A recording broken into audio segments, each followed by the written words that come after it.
नमस्कार, मी प्रियांका पाटील. आपण पाहत आहात राष्ट्रीय लोकराज्य न्यूज, निर्भीड बातम्यांचे व्यासपीठ.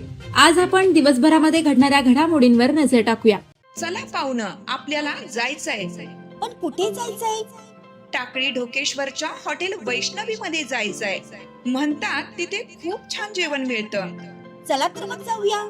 पारनेर तालुक्यातील टाकळी ढोकेश्वर येथील सुप्रसिद्ध हॉटेल म्हणजे वैष्णवी हॉटेल. या हॉटेलची चवच लई न्यारी. पाहुणं, एकदा या. हॉटेलची चवच लई न्यारी.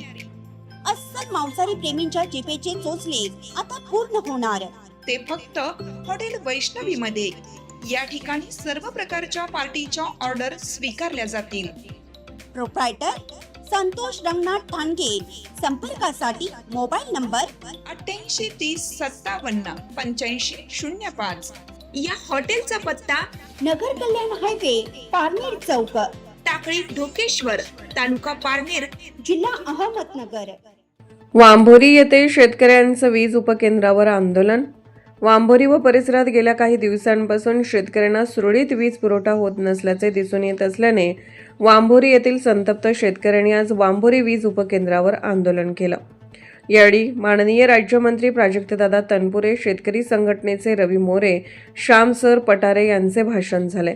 यावेळी जिल्हा परिषद माननीय अध्यक्ष बाबासाहेब भिटे, शेतकरी संघटनेचे रवी मोरे, ऋषिकेश मोरे, किसन जवरे, श्याम पटारे, कृष्णा पटारे, बाबासाहेब सोनवणे, संदीप निकम, गोटराम मोरे, विशाल पारख, महेश साळुंके, सूरज शर्मा, अशोक पटारे, महेश पागिरे, भाऊ रहाणे, योगेश राऊत, नारायण हुळुले, नितीन नवले, आदिनाथ मोरे, भीमा मांगोडे, सचिन गडाख, बाबूराव गांधले, रविकिरण पटारे, नारायण मोरे, सूरज मकासरे यांच्यासह वांभोरी शेतकरी संघटनेचे कार्यकर्ते व शेतकरी बांधव मोठ्या संख्येने उपस्थित होते.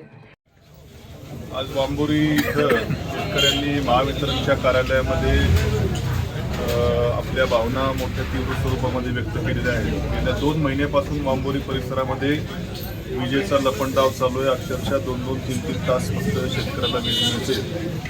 गव्हाच्या पिकाला पाणी देता येणं मोठा आक्रोश या वांभोरी परिसरामध्ये विजेच्या बाबतीमध्ये झालेला आहे. कधी नव्हे तो वांभोरीकरांवरती ही वेळ कधी आली नव्हती, पण आज मात्र दुर्दैवानं इतक्या मोठ्या प्रमाणामध्ये विजेचा प्रश्न इथं वांभोरी परिसरामध्ये भेडसावतोय. आज महावितरणच्या इथल्या अधिकाऱ्यांची चर्चा झाली, तर इथं सोलर प्लॅन्ट देखील झालेला आहे. त्याच्या माध्यमातून तर निश्चितपणे त्या सोलर प्लॅन्टच्या कॅपॅसिटी जेवढी आहे तेवढ्या ट्रान्सफॉर्मरमध्ये 100% लाईट प्लॅनला कुठलीच अडचण नव्हती. तरी देखील मला कळेना की सोलर प्लॅन्टची लाईट उपलब्ध असताना देखील फक्त 2 तास जर वीज मिळत असेल तर इथं निश्चितपणे इथल्या अधिकाऱ्यांचा गलथानपणा त्याला कारणीभूत आहे. त्यांनी सांगितलं की इथल्या सबस्टेशनला वरच्या महापालिकेच्या सबस्टेशनकडनं लाईट त्या ठिकाणी येत नाही. वरच्या अधिकाऱ्यांशी देखील मी आज चर्चा केली, मुंबईच्या देखील अधिकाऱ्यांची चर्चा झालेली आहे. गेल्या 2-3 दिवसामध्ये पुढच्या हे इथं सप्लाय देण्याची व्यवस्था करतो असं वरच्या अधिकाऱ्यांनी देखील आश्वासित केलेलं आहे. पण जर पुढच्या 2-4 दिवसामध्ये हा वीज पुरवठा सुरळीत झाला नाही तर मात्र इथं रास्ता रोको त्या ठिकाणी चक्का जाम करण्यात येईल. आणि जोपर्यंत लाईट सुरळीत होत नाही तोपर्यंत रस्त्यावर आम्ही त्या ठिकाणी उठणार.